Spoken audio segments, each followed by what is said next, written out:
Assalamualaikum warahmatullahi wabarakatuh. Apa kabarnya Sobat Tepak Astral? Berjumpa lagi bersama kami di channel kesayangan kalian.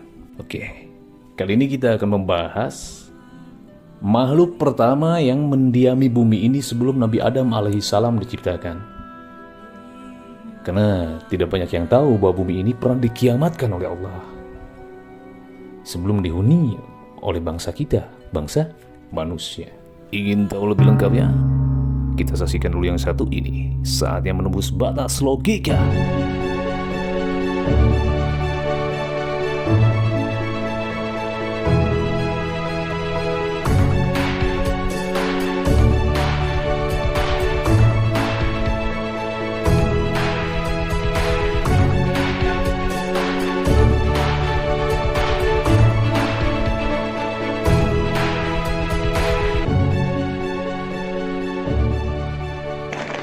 Mohon dukungannya. Sebelum melanjutkan, jangan lupa untuk klik tombol subscribe, klik like, dan share konten ini ke teman, keluarga, dan sosial media kalian. Jangan lupa juga follow akun Snake kami di Tapak Astral. Untuk mempersingkat waktu, kita lanjut saja ke TKP. Saatnya menembus batas logika.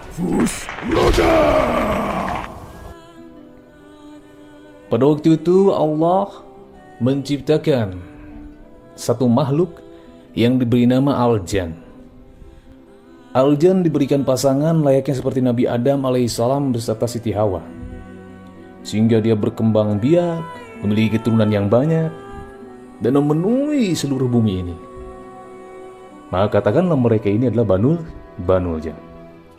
Al-Jan adalah kekasih Allah pada saat itu. Dia beriman dan bertakwa kepada Allah. Ribuan tahun dia beribadah kepada Allah tanpa sedikit pun meragukan Allah subhanahu wa ta'ala. Karena memang anak keturunan Al-Jan ini diberikan usia yang panjang hingga ribuan tahun oleh Allah. Maka timbullah rasa kasih Allah kepadanya seperti Allah mengasihi para nabi-nabi yang lainnya. Al-Jan meminta dibuatkan sebuah istana yang tidak dapat diciptakan oleh siapapun, tidak dapat dibuat oleh siapapun, makhluk Allah di semesta manapun.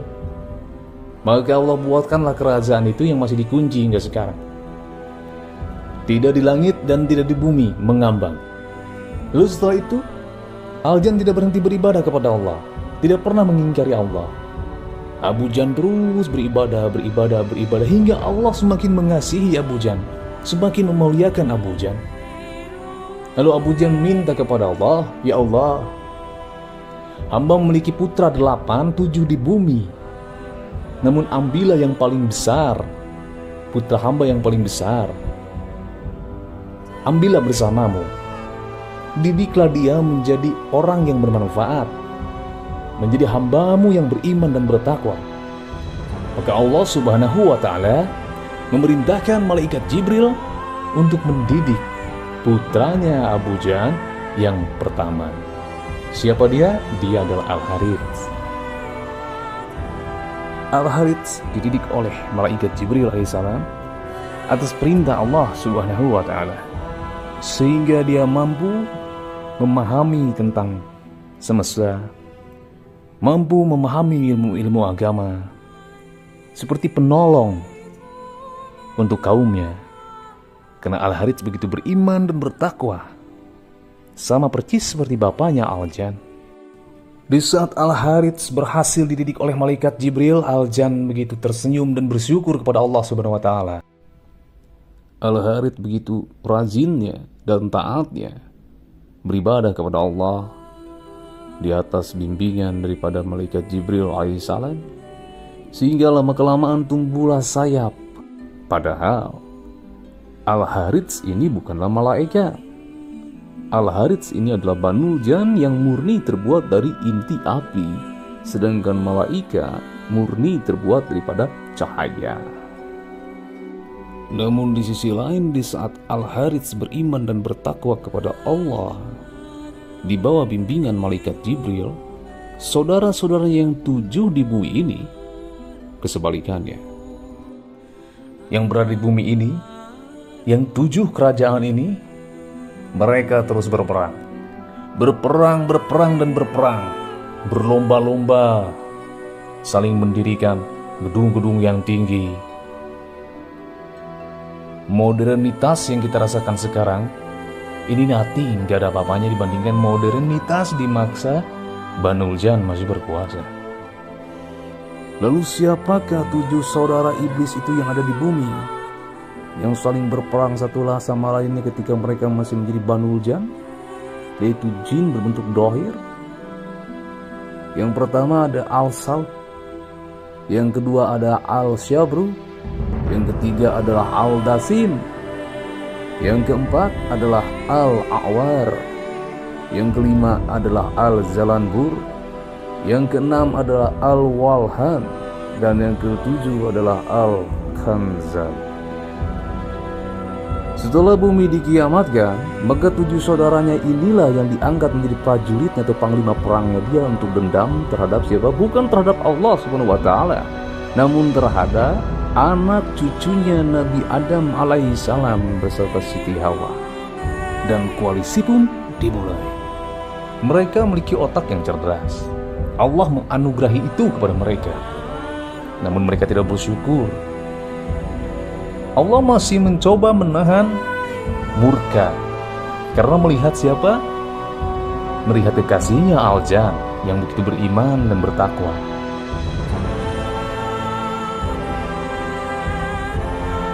Akhirnya Al-Jan mencoba nasihati kaumnya untuk tidak seperti itu, namun kaumnya terus berontak, tidak menuruti kepada Al-Jan.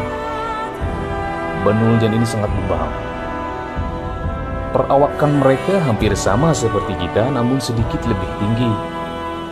Ada juga yang pendek, namun yang pasti mereka berotot, kebanyakan ya rata-rata. Yang paling menonjol ciri-ciri mereka adalah berwarna. Berwarna di sini adalah kulitnya berbeda dengan manusia. Apabila kulitnya berwarna merah, maka merahnya mutlak merah semua seperti Hellboy. Apabila hijau-hijau mutlak seperti Hulk. Apabila biru-biru mutlak seperti Avatar. Sedangkan apabila kuning-kuning mutlak seperti, gak usah dibahas, biasanya itu makhluk air yang mengambang-ngambang seperti itu yang kuning ya. Kita kembali lagi ke pembahasan. Akhirnya tibalah di titik Allah Subhanahu wa taala memurkai mereka. Allah memerintahkan malaikat Jibril memimpin malaikat yang lainnya, ditemani dengan Al-Harits, untuk menyelamatkan bumi ini.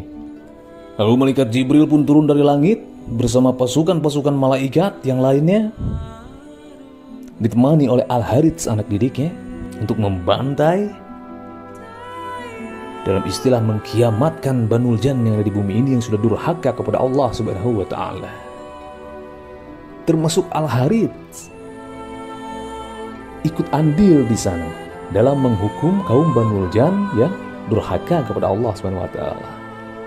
Namun ketika Al-Harits turun dan menginjak bumi, Al-Harits jatuh cinta. Al-Harits di dalam hatinya berkata, begitu indah bumi ini. Aku ingin membuat kerajaan seperti yang Allah buat, yang tidak bisa diserupai oleh siapapun kecuali Allah yang bisa menyerupainya, yang tidak di langit, tidak di bumi. Maka dia membuatlah kerajaan dia sendiri, tidak di langit dan tidak di bumi, mengambang, yaitu di lautan. Al-Harits serupa bahwa Allah Subhanahu wa taala itu maha mendengar dan maha mengetahui. Ketika Allah sudah mendengar soal itu, soal hati busuk Al-Harits, maka Allah langsung berdialog dengan malaikat-malaikat yang lainnya, akan menciptakan satu makhluk sebagai pengganti khalifah Abu Jan yang dikatakan manusia yang bernama Adam alaihi salam. Meskipun sebelum penciptaan Nabi Adam alaihi salam, bumi menolaknya. Kenapa bumi menolak? Alasannya balik kepada Banu Jan yang suka berperang, kepada keturunan-keturunan Al-Jan yang suka berperang, menumpahkan darah di bumi ini. Maka bumi sudah trauma. Lalu siapa yang bisa merayu bumi? Yang bisa merayu bumi hanyalah Al-Maut. Al-Maut berkata, kelak akan kukembalikan lagi mereka kepadamu. Manusia diciptakan dari tanah, maka akan kembali ke tanah. Maka singkat cerita akhirnya bumi pun mengizinkan untuk mengambil bahan daripadanya untuk penciptaan manusia. Di sini pun bukti bahwa Allah Maha Bijaksana. Bumi diciptakan oleh Allah. Semesta ini diciptakan oleh Allah. Malaikat diciptakan oleh Allah. Banul Jan diciptakan oleh Allah. Tapi tetap Allah meminta izin, bermusyawarah dan berdialog kepada yang diciptakannya. Itu suatu simbol bahwa Tuhan kita ini adalah Ya Rahman Ya Rahim, Maha Pengasih, Maha Penyayang, dan tidak membeda-bedakan dari apa-apanya. Bahkan yang diciptakannya saja, Allah tetap menyuruh malaikatnya untuk izin kepada bumi, kepada tanah, untuk meminjam bahan bagi pembuatan manusia. Karena kelak akan dikembalikan lagi. Manusia akan masuk ke tanah lagi, ke liang kubur, dan dikubur. Di sana ada siksa kubur. Wajar, karena pada awalnya pun bumi ini, tanah ini sudah menolak penciptaan kita. Makanya ketika ada manusia yang kurang aja, yang murtad, kalau kena himpitan bumi ya wajar. Itu kan sama dengan mengkhianati ikrarnya. Akhirnya, singkat cerita, Al-Harits sudah diketahui keburukannya oleh Allah SWT. Lalu Al-Harits dikumpulkan bersama para malaikat yang lainnya. Al-Harits terbuat dari inti api, malaikat dari cahaya, lalu makhluk baru terbuat daripada tanah. Malaikat akhirnya menyetujui pembentukan dan pembuatan Adam alaihissalam. Namun tidak dengan Al-Harits. Al-Harits menolak mentah-mentah itu, bahkan mendebat Allah dengan sengitnya. Al-Harits masih terus mendebat Allah, bahkan masih bisa membalikan sifatku seperti ini karena diciptakan oleh Allah. Karena dia orang yang berwawasan. Dia adalah ahli ilmu hakikat. Dia menjadi murtad karena kesombongan dan keangkuhannya. Merasa dirinya diciptakan dari api, dimuliakan oleh Allah. Merasa dia orang yang paling baik. Di setiap tingkat langit ada nama-nama yang memuliakan dia. Lalu sekarang harus tunduk kepada makhluk yang diciptakan dari bumi, yaitu Adam alaihissalam. Maka dari sanalah Allah Subhanahu wa ta'ala mengutuk dia menjadi iblis. Allah Subhanahu wa ta'ala berfirman, dan sesungguhnya kami telah menciptakan kamu, kemudian membentuk tubuhmu. Kemudian kami berfirman kepada para malaikat, bersujudlah kamu kepada Adam. Maka mereka pun sujud kecuali iblis. Ia iblis tidak termasuk mereka yang bersujud. Allah berfirman, apakah yang menghalangimu sehingga kamu tidak bersujud kepada Adam ketika aku menyuruhmu? Iblis menjawab, aku lebih baik daripada dia. Engkau ciptakan aku dari api, sedangkan dia engkau ciptakan dari tanah. Allah Subhanahu wa ta'ala berfirman, maka turunlah kamu darinya, yaitu dari surga, karena kamu tidak sepatutnya menyombongkan diri di dalamnya. Keluarlah, sesungguhnya kamu termasuk makhluk yang hina. Apakah iblis marah kepada Allah? Oh, tidak. Iblis menjawab, berilah aku penangguhan waktu sampai hari mereka dibangkitkan. Lalu Allah berfirman, benar, kamu termasuk yang diberi penangguhan waktu. Dari sini kita bisa mengambil hikmah bahwa Allah begitu bijaksana. Iblis saja masih dikabulkan oleh Allah. Begitu maha adilnya Allah Subhanahu wa ta'ala. Dan dari sini juga kita bisa mengambil hikmah bahwa iblis saja tidak pernah murka, marah, protes kepada Allah. Kitalah manusia yang sering protes kepada Allah, terutama dikala ada musibah ataupun kecewa.